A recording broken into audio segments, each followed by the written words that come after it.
അവയവദാതാവ് വിനോദിന്റെ കുടുംബത്തിന് വീട് നിർമ്മിച്ചു നൽകി. CPM കല്ലുംതാഴം ലോക്കൽ കമ്മിറ്റിയാണ് വീട് നിർമ്മിച്ചു നൽകിയത്.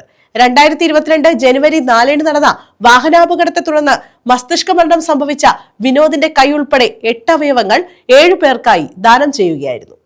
സംസ്ഥാനത്തെ ഏറ്റവും വലിയ അവയവദാനമായിരുന്നു 2022 ജനുവരി 4 അയത്തിൽ ബൈപ്പാസിൽ നടന്ന വാഹനാപകടത്തെ തുടർന്ന് മസ്തിഷ്ക മരണത്തിന് വിധേയനായ കിളികൊള്ളൂർ ചെമ്പ്രപ്പള്ളിത്തൊടിയിൽ വിനോദിന്റേത്.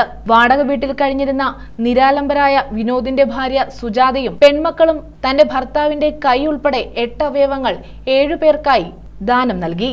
അനാഥരായ കുടുംബത്തെ സംരക്ഷിക്കുവാൻ CPM കല്ലുംതാഴം ലോക്കൽ കമ്മിറ്റിയുടെ നേതൃത്വത്തിൽ ഇവർക്ക് വീട് വെച്ച് നൽകി. വീടിന്റെ താക്കോൽദാനം മൂന്നാംകുറ്റിയിൽ നടന്ന ചടങ്ങിൽ മന്ത്രി KN ബാലഗോപാൽ നിർവഹിച്ചു.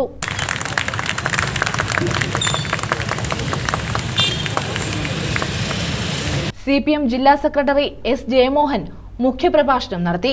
അത്രയും ആളുകളെ സാക്ഷി നിർത്തിക്കൊണ്ടാണ് കൽക്കട്ട മെഡിക്കൽ കോളേജിലെ വിദ്യാർത്ഥികൾക്ക് ആ മൃതശരീരം കീറി മുറിച്ച് പരിശോധിക്കാനായി കൽക്കട്ടയിൽ CPMന്റെ അഖിലേന്ത്യാ സെക്രട്ടറിയും നേതാക്കന്മാരും ചേർന്ന് മെഡിക്കൽ കോളേജിലേക്ക് നൽകുന്നത് എന്നത് ചരിത്ര രേഖയിൽ ഇടം പിടിച്ച ഒന്ന് തന്നെയാണ്.